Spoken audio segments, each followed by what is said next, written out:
บ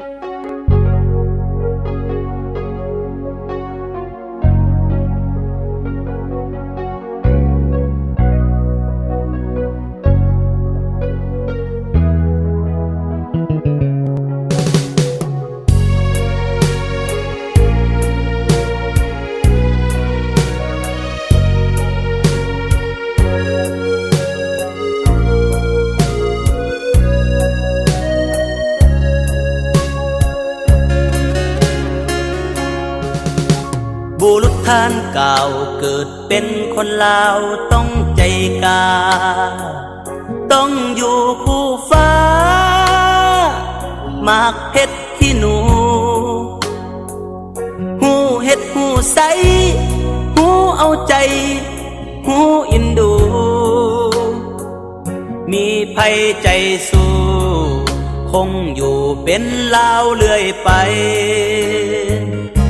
พร้อมแล้วจะสู้ลำบากให้หูกันไปบ่นอนตื่นสวายบ่อายหาเงิน1 กีบ1,000 แสนเก็บไว้แน่นอย่าเพิดเพลินทำลายแนวคิดจ่ายเกินบ่ใส่เงินผิดทางกฎหมายกว่าจะได้มาก่อนจะได้มามันอ่อนล้ากายใจเอาเก็บเอาไว้ควรเก็บเอาไว้ดื่มไปเสมออย่าให้โบยบินถ้าบ่อยากยินคำว่าเงินเฟ้อปราบปรามพวกที่ละเมอเฟ้อฝันน้ำสาดอื่นเขา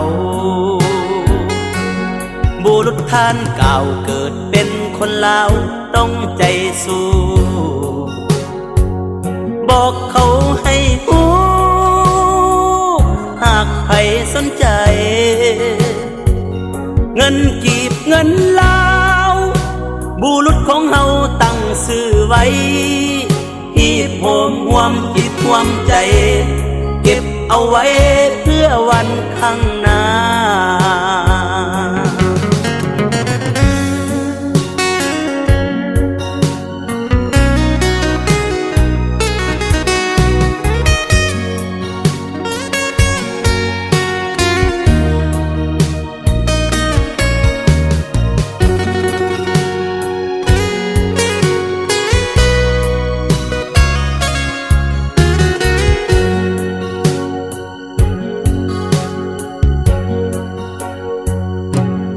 กว่าจะได้มาก่อนจะได้มามันอ่อนล้ากายใจเอาเก็บเอาไว้ควรเก็บเอาไว้ดื่มไปเสมอ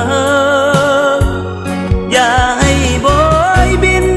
ถ้าบ่อยากยินคำว่าเงินเฟ้อปราบปรามพวกที่ละเมอเฟ้อฝันน้ำสาดอื่นเขาบุรุษท่านเก่าเกิดเป็นคนลาวต้องใจสู้บอกเขาให้หูหากใครสนใจเงินกีบเงินลาวบุรุษของเฮาตั้งชื่อไว้ที่โหมห่วมจิตห่วมใจเก็บเอาไว้เพื่อวันข้างหน้าอย่าได้ดังเลหัวใจเก็บเอาไว้ต้านภัยเงินเฟ้อสาธารณรัฐก้าวไปจดจำไว้ประชาชนลาว